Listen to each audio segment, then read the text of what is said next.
ہم نے کبھی ایک لمحے کے لیے رک کر سوچا ہے کہ آج ہم کس مقام پر کھڑے ہیں؟ یہ دن رات جو ہم دنیا کی دوڑ میں گزار رہے ہیں، کیا ان لمحوں میں کبھی اپنے دل سے پوچھا ہے کہ مدینے والے آقا ہم سے راضی ہوں گے یا ناراض؟ اس وقت جس طرح کے ہمارے شب و روز گزر رہے ہیں، ان لمحوں میں کبھی ہم نے اپنے قلب سے پوچھا ہے، کبھی ہم نے اپنے اندر کے مفتی سے پوچھا ہے کہ اس وقت مدینے والے آقا ہم پر راضی ہوں گے یا ناراض ہوں گے؟ ہائے وہ نبی جنہوں نے ہم گنہگاروں کے لیے پتھر کھائے، ہم نادانوں کے لیے پتھر کھائے، جنہی طائف کی گلیوں میں لہو لہان کیا گیا، وہ جن کی راتیں امت کے لیے آنسو بہاتے ہوئے گزری۔ ایک لمحے کے لیے سوچو میرے بھائیوں، کیا ہم مدینے والے آقا کی امیدوں پر پورا اتر رہے ہیں؟ وہ جو قیامت کے دن اللہ کے عرش کے نیچے امت کے گنہگاروں کے لیے گڑ گڑائیں گے، قیامت کے دن بھی خون کے آنسو بہائیں گے، روئیں گے۔ وہ نبی جنہوں نے اپنی زندگی کے ہر لمحے میں ہمیں یاد رکھا، ہر لمحے میں ہمیں یاد رکھا۔ ایک لمحے کے لیے ہمیں سوچنا ہوگا، ایک لمحے کے لیے ہمیں اپنے اندر اترنا ہوگا، اپنے باطن کے اندر اترنا ہوگا کہ کیا آج ہم ان کی تعلیمات کو یاد رکھتے ہیں؟ ہم نے کبھی سوچا ہے کہ قیامت کے دن جب ہماری زندگی کے اعمال رسول کریم صلی اللہ علیہ وسلم کے سامنے پیش ہوں گے تو کیا ہم شرمندگی سے اپنا سر اٹھا سکیں گے؟ کیا ہماری بے نمازی، جھوٹ، غفلت اور دنیا کی محبت اس قابل ہے کہ مدینے والے آقا ہم پر فخر کریں؟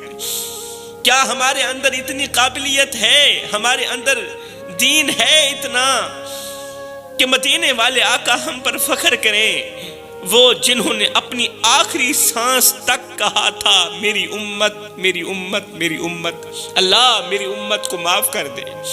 کیا آج ہم ان کے لیے علل اعلان کہہ سکتے ہیں، علل اعلان یہ جملہ بول سکتے ہیں کہ یا رسول اللہ ہم نے آپ کی امانت کی حفاظت کی؟ کبھی نہیں کہہ سکتے۔ اپنے دل سے پوچھئے میرے بھائیو، اپنے اندر کے مفتی سے پوچھئے، کیا آپ حلف دے سکتے ہیں، اتنا کہہ سکتے ہیں کہ یا رسول اللہ ہم نے آپ کی امانت کی حفاظت کی؟ کیا ہم نے رسول کریم صلی اللہ علیہ وسلم کے احسانات کا بدلہ دیا؟ نہیں دیا میرے بھائیوں، نہیں دیا۔ وہ نبی جو ہمیں دوزخ سے بچانے کے لیے اپنی راتوں کو قربان کرتے تھے، پوری پوری رات روتے تھے، پوری پوری رات تڑپتے تھے، فرماتے ہیں او میرے امتی تو سوتا رہا، محمد روتا رہا، تو دنیا کے مزے لیتا رہا، محمد تڑپتا رہا، سجدوں پہ سجدے، گریا پہ گریا، لیکن جب رات کا وہ وقت آیا جب اللہ کی رحمت عروج پر آتی ہے، جب اللہ فرماتا ہے اے میرے بندے بول کیا بولتا ہے، اے میرے بندے مانگ کیا مانگتا ہے، میں تیری خالی جھولی بھر دوں، تجھے تیری عبادت کی جزا دوں۔ میرے نبی فرماتے ہیں او میرے امتی پوری رات قیام میں نے کیے، پوری رات رکوع میں نے کیے، پوری رات رویا میں، پوری رات تڑپا میں، لیکن اللہ کی طرف سے جب کچھ مانگنے کی باری آئی میں نے اپنی تو بات ہی نہیں کی، اپنا تو ذکر ہی نہیں چھیڑا، اپنے رب سے اگر کچھ مانگتا رہا ہوں تو تیری بخشش کے لیے دعا ہی مانگتا رہا ہوں۔ رب حب لی امتی، اللہ تو مجھے کچھ نہ دے، بس میری گنہگار امت کو بخش دے، میری گنہگار امت کو معاف کر دے۔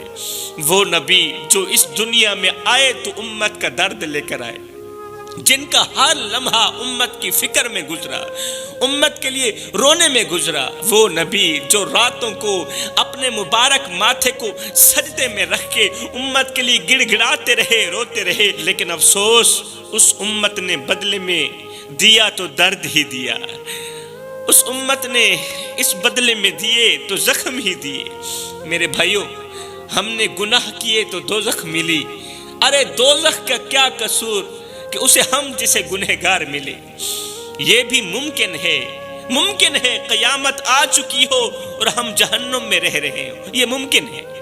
نفس کی غلامی، جھوٹ، ظلم اور بے حیائی نے ہماری زندگیوں کو ایسے جکڑ رکھا ہے کہ ہم خود اپنی بنائی ہوئی دوزخ میں جل رہے ہیں۔ جاگ جاؤ میرے بھائیو، جاگ جاؤ، اپنے اعمال کا محاسبہ کرو، کہیں دیر نہ ہو جائے۔ ایک دن بازار میں کھڑا ایک فقیر زور زور سے رو رہا تھا۔ لوگ حیرت سے اس کے پاس جمع ہو گئے اور پوچھا، بابا تم کیوں رو رہے ہو، کیا ہوا؟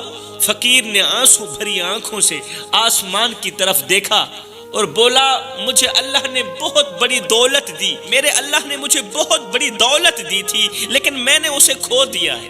لوگ آپس میں باتیں کرنے لگے۔ کسی نے کہا، یہ ضرور کسی خزانے کی بات کر رہا ہے، اس کا کوئی قیمتی خزانہ لٹ چکا ہے، اس لیے یہ بیچارہ زار و قطار رو رہا ہے۔ کسی نے کہا، شاید اس کی کوئی قیمتی چیز چوری ہو گئی، اس لیے یہ بابا تڑپ رہا ہے۔ فقیر نے سب کی باتیں سنی، سب کی باتیں سن کر ایک سرد آہ بھری اور روتے ہوئے بولا، بھائیو نہ میرا خزانہ لٹا ہے اور نہ ہی تو میری کوئی چوری ہوئی ہے۔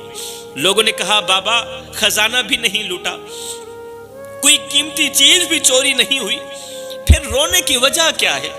فقیر نے کہا، لوگو میں نے تو ایک ایسی چیز کھو دی ہے، ایک ایسی چیز کھو دی ہے جو دنیا جہان کے کل خزانوں سے بھی زیادہ قیمتی ہے۔ وہ اتنی قیمتی ہے کہ اس کے سامنے دنیا کی کوئی قیمتی سے قیمتی چیز بے معنی ہے، وہ اتنا بڑا قیمتی خزانہ ہے۔ لوگوں نے کہا، بابا اب بتا بھی دو وہ کون سی قیمتی چیز ہے؟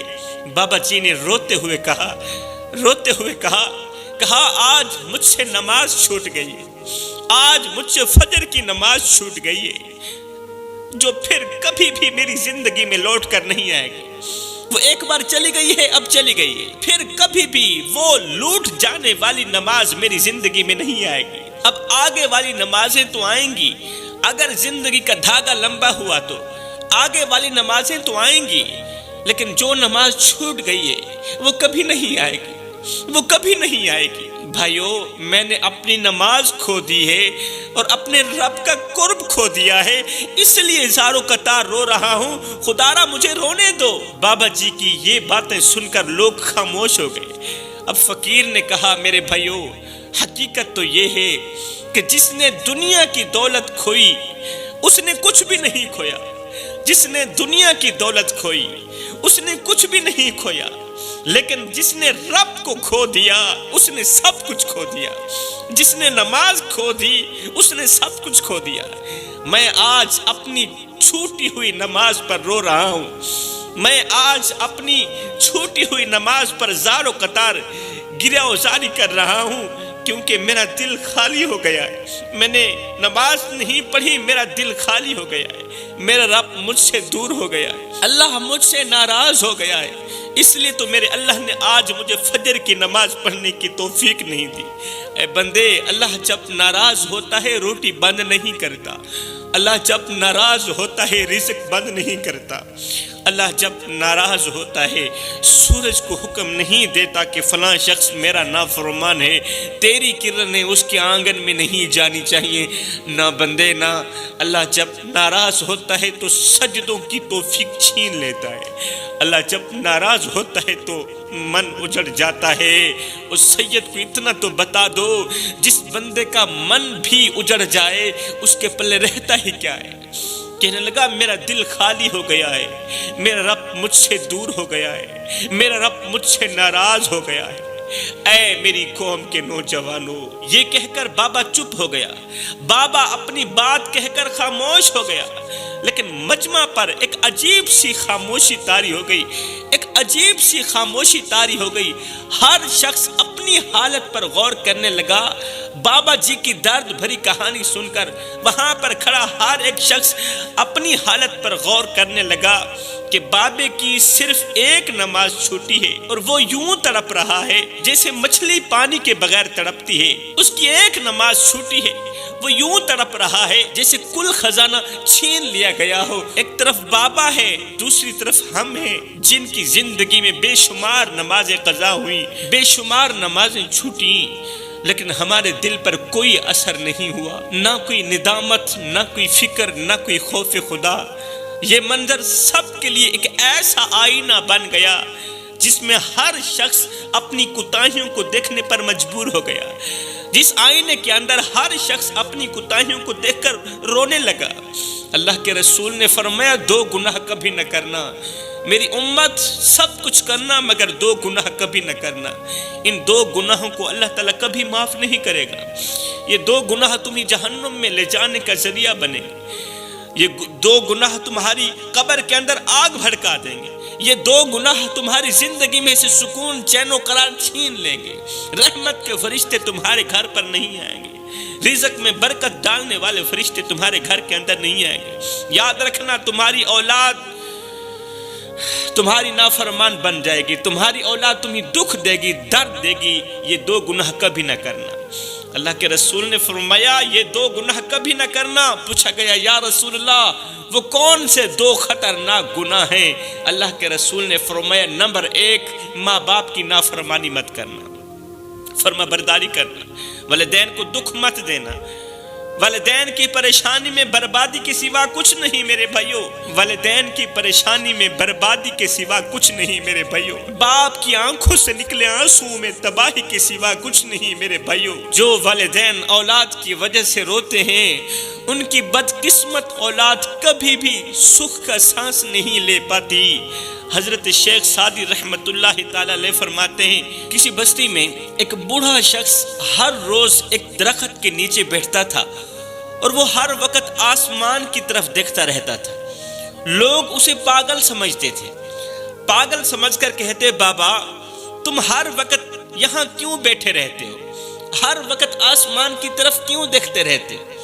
بابا خاموش رہتا لیکن اس کی آنکھوں میں ہمیشہ آنسو ہوتے، اس کی آنکھوں میں ہمیشہ رونا ہوتا۔ ایک دن ایک بچہ اس کے پاس آیا، پوچھا بابا تم کیوں رو رہے ہو؟ بزرگ نے بچے کی طرف دیکھا اور بولا بیٹا یہ وہ جگہ ہے جہاں میری اولاد کھیلتی تھی، جس جگہ پہ بیٹھ کے میں رو رہا ہوں نا، جس جگہ پہ بیٹھ کے میں گریہ وزاری کرتا ہوں، روتا ہوں، چیختا ہوں، یہ وہ جگہ ہے جس جگہ بیٹھ کے میری اولاد کھیلتی تھی، ہنستی تھی، میرے ارد گرد خوشیوں کی گیت گاتی تھی۔ میری اولاد چھوٹی تھی، بچے تھے، میں اولاد کو سینے لگاتا تھا، میرا سینہ ٹھنڈا ہو جاتا تھا، یہ وہ جگہ ہے۔ اللہ اکبر۔ بچہ معصومیت سے بولا بابا پھر تمہاری اولاد کہاں چلی گئی؟ پھر وہ کہاں چلے گئے؟ بوڑھے نے ایک سرد آہ بھری اور کہا وہ دنیا کی رنگینیوں میں کھو گئے، میرے بچے دنیا کی رنگینیوں میں کھو گئے، دنیا کی رنگینیوں میں کھو کر وہ اپنے باپ کو بھول چکے ہیں۔ بچے میں 3 دن بھوکا رہتا ہوں اور آج بھی میں 2 دن کا بھوکا ہوں، میرے پاس کھانے کو کچھ نہیں ہے، لیکن میرے بچوں نے کبھی نہیں پوچھا ابا تیرے پاس کھانے کو کچھ ہے یا نہیں ہے، ابا تیرے شب و روز کس طرح کے گزر رہے ہیں؟ ہائے اوئے لیکھاں وچ وچھوڑے رہ گئے، رو رو اتھرو تھوڑے رہ گئے، کسے بھی میرا حال نہ پوچھیا، ہاتھ بھی میرے جوڑے رہ گئے، پتر ہن تے آ جا ہن گل چلا، کیونکہ زندگی دے دن تھوڑے رہ گئے۔ خدا را میرے بھائیوں کسی کو اتنا مت ستاؤ، کسی کو اتنا مت رلاؤ کہ وہ اللہ کے سامنے تمہارا نام لے کر رو پڑے۔ خدا پاک کی عزت کی قسم اگر وہ اللہ کے سامنے تمہارا نام لے کر رو پڑا، اگر تمہارا بوڑھا باپ، اگر تمہاری بوڑھی ماں، اگر تمہارا بڑا بھائی اللہ کے سامنے تمہارا نام لے کر رو پڑا تو یاد رکھنا تمہارے لیے بہت بڑا مسئلہ بن جائے گا، تم بہت بڑی بلا کے منہ میں آ جاؤ گے، تم بہت بڑی مصیبت کے منہ میں آ جاؤ گے۔ بابا جی کہنے لگے وہ دنیا کی رنگینیوں میں کھو گئے ہیں، اب انہیں اپنا باپ یاد نہیں رہا۔ بیٹا دنیا کی محبت ایسی چیز ہے جو انسان کو اپنے رب اور اپنے والدین سے دور کر دیتی ہے۔ اپنے دل کے اندر کبھی بھی دنیا کی محبت مت بٹھانا، کیونکہ یہ دنیا کی محبت ایسی چیز ہے جو انسان کو اپنے رب سے دور کر دیتی ہے، والدین کی محبت سے دور کر دیتی ہے۔ اگر آج میں رو رہا ہوں تو اس لیے کہ میں نے اپنی اولاد کو دنیا تو دی، بیٹے آج میں اس لیے رو رہا ہوں کہ میں نے اپنی اولاد کو دنیا تو دی ہے لیکن دین نہ دے سکا، دین کی محبت نہ دے سکا۔ میرے بیٹے خوشحال تو ہیں لیکن ان کے دل دین سے خالی ہیں، ان کے دل دین کی محبت سے خالی ہیں۔ بڑی معذرت کے ساتھ کہنا پڑ رہا ہے میرے بھائیوں کہ آج کے والدین یہ تو چاہتے ہیں کہ ان کی اولاد ڈاکٹر بنے، آج کے ماں باپ یہ تو چاہتے ہیں کہ ان کی اولاد انجینئر بنے، دنیاوی میدانوں میں کامیابی حاصل کرے، لیکن افسوس یہ نہیں چاہتے کہ ان کی اولاد حافظ قرآن بنے، یہ نہیں چاہتے کہ ان کی اولاد عالم دین بنے۔ یاد رکھو، جب تم اپنی اولاد کو دنیا کی دولت سے مالا مال کرو گے تو تم اولاد کے سامنے ڈر ڈر کے بات کرو گے کہ کہیں اولاد تم سے ناراض نہ ہو جائے۔ اگر اولاد ناراض ہو گئی تو تمہیں خرچ کون دے گا؟ پھر تمہاری فکر کون کرے گا؟ تمہاری دیکھ بھال کون کرے گا؟ اور اگر اسی اولاد کو تم دیندار بناؤ گے، اسی اولاد کو اگر تم حافظ قرآن بناؤ گے، عالم بعمل بناؤ گے، تو پھر دیکھنا یہی اولاد تمہارے سامنے ڈر ڈر کے بات کرے گی کہ کہیں ہمارے امی ابو ناراض نہ ہو جائے، ہمارے والدین ناراض نہ ہو جائے۔ اگر یہ ناراض ہو گئے تو اللہ بھی ناراض ہو جائے گا، اس کا رسول بھی ناراض ہو جائے گا۔ یہی فرق ہے دنیا کی محبت کا اور دین کی محبت کا، یہی فرق ہے دنیا کی محبت اور دین کی محبت میں۔ دنیا کی محبت خوف میں مبتلا کرتی ہے اور دین کی محبت سکون اور عزت عطا کرتی ہے۔ اس لیے اپنے بچوں کے لیے ایسی تربیت کا انتخاب کرو میرے بھائیوں جو نہ صرف دنیا میں بلکہ آخرت میں بھی تمہارے لیے فخر اور سکون کا باعث بنے۔ میرے دوستو، کیا تم جانتے ہو آج ہمارا دل کیوں بے سکون ہے؟ ہمارے دل کی دنیا کیوں اجڑی ہوئی ہے؟ ہمارا دل کیوں ویران ہے؟ اس لیے کہ ہم نے وہ چوکھٹ چھوڑ دی جس چوکھٹ پر بے سہاروں کو سہارا ملتا ہے، بے قرار دلوں کو قرار ملتا ہے، جس چوکھٹ پر دل کو سکون نصیب ہوتا ہے۔ رات کے آخری پہر میں ایک آدمی اپنے عالی شان محل کے بلکونے میں کھڑا آسمان کی طرف دیکھ رہا تھا۔ ایک امیر آدمی تھا، اپنے عالی شان محل کے بلکونی میں کھڑا آسمان کی طرف دیکھ رہا تھا۔ اچانک اس نے آسمان کی طرف ہاتھ اٹھا کر کہا، آسمان کی طرف دونوں ہاتھ اٹھائے اور اس نے کہا، یا اللہ، تو نے مجھے سب کچھ دیا، پھر بھی میرے دل میں سکون نہیں ہے۔ تو نے مجھے سب کچھ دیا، دنیا کی ہر ایک نعمت دی، لیکن تو نے مجھے سکون نہیں دیا۔ عین اسی لمحے امیر کی نظر نیچے گلی میں ایک بوڑھے فقیر پر پڑی، بوڑھے فقیر پر اس کی نظر پڑی جو زمین پر لیٹا ہوا اللہ کا شکر ادا کر رہا تھا۔ امیر خوبصورت محل کی چھت پر کھڑا ہے اور کہہ رہا ہے، اللہ تو نے سب کچھ دیا مگر مجھے سکون نہیں دیا۔ عین اسی وقت گلی میں ایک فقیر لیٹا ہوا تھا جو اللہ کا شکر ادا کر رہا تھا۔ اوپر سے دیکھنے والا امیر حیران رہ گیا، سوچنے پر مجبور ہو گیا کہ یہ شخص جو بھوکا ہے، بے گھر ہے، پھر بھی خوش کیسے ہے، پھر بھی اللہ تعالیٰ کی شکر گزاری کر رہا ہے۔ فقیر کی خوشی کی وجہ جاننے کے لیے کہ اس کے پاس کچھ بھی نہیں، اس کے پاس نہ